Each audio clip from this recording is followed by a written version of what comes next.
one listed company in Hong Kong. It's called Hing Vision. They make eyewear frames. They make fashion eyewear for the branded names, your Gucci's, the Ferragamos, and so on and so on.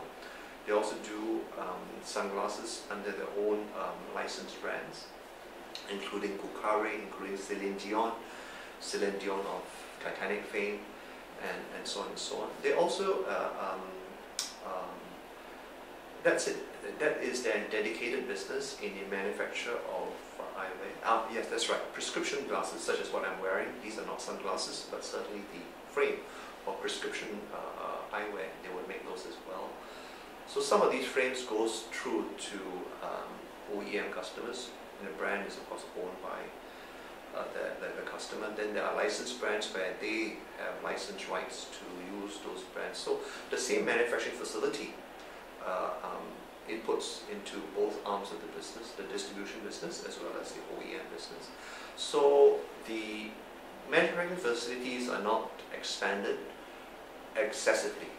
And as you know, any over expansion in PPE becomes a potential liability in the event of a market downturn.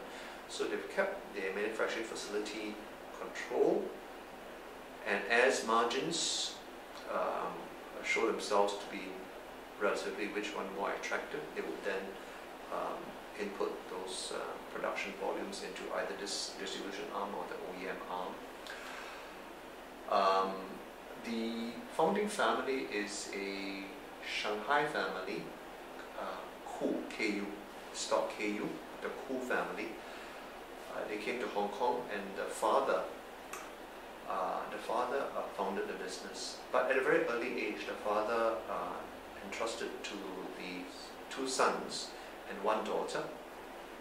The executive chairman is called Otis Ku. The CFO is Kelvin Ku. Kelvin studied at McGill, where I studied as well, so for that reason we get along especially well.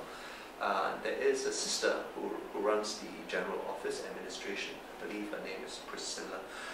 At a very early age, when Otis was in his early 30s, the father said, "You take over the business. I'm going to be purely honorary from now on." Now that is a major shift for an Asian business founder to tell his number one son at age 31, 32, "You take over the reins now." That is groundbreaking. At that time, the number two son, Kelvin, was probably in his late 20s. He became the CFO, very early age, and then the sister took on the office management functions.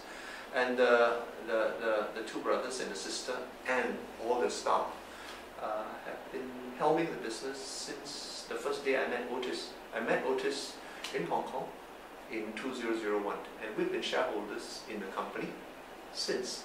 We've been shareholders in Hing Vision for 11 years now, coming on 12 years.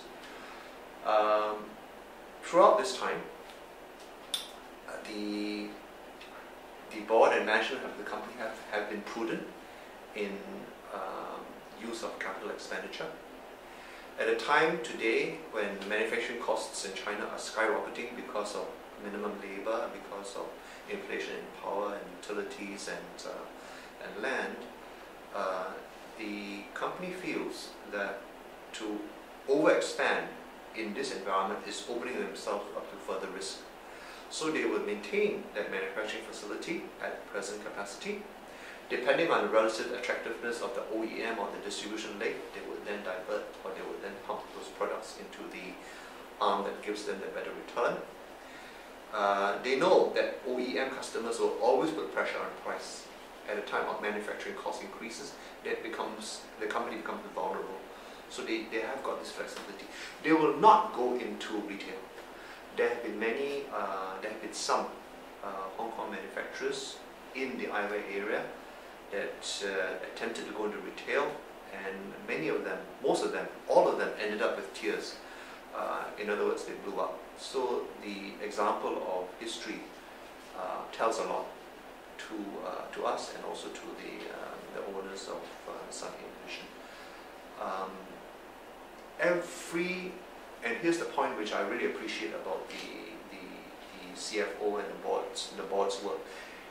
Every time there is an annual report of the company, there is a paragraph to say that having considered the capital requirements of the company, we attempt to maintain a strong balance sheet structure, and the company has always been in net cash. They don't even have $1 of borrowings. For some reason, even as bankers and other salespeople, carpetbaggers, try to sell them financial products, take on loans. Loans are cheap. With quantitative easing, loans are cheap. Take more loans. They have, in a disciplined way, resisted. And they would say in the same paragraph, having considered all of the above, we have resolved, the board has resolved to pay shareholders X cents as ordinary dividend and Y cents as a special dividend for their continued loyalty. To me, to a momentum player, to a person that needs adrenaline to get his morning going, this is boring. But for us, being prudent, fundamentally oriented people, the cool brothers and the cool sister and the cool family and the entire board are people that we want to be with. Why am I comfortable to share this is because, I don't think that people having shown this track record for 12 years in the public domain can easily or will turn 90 degrees after this interview is over. That's why I'm prepared to share this with you.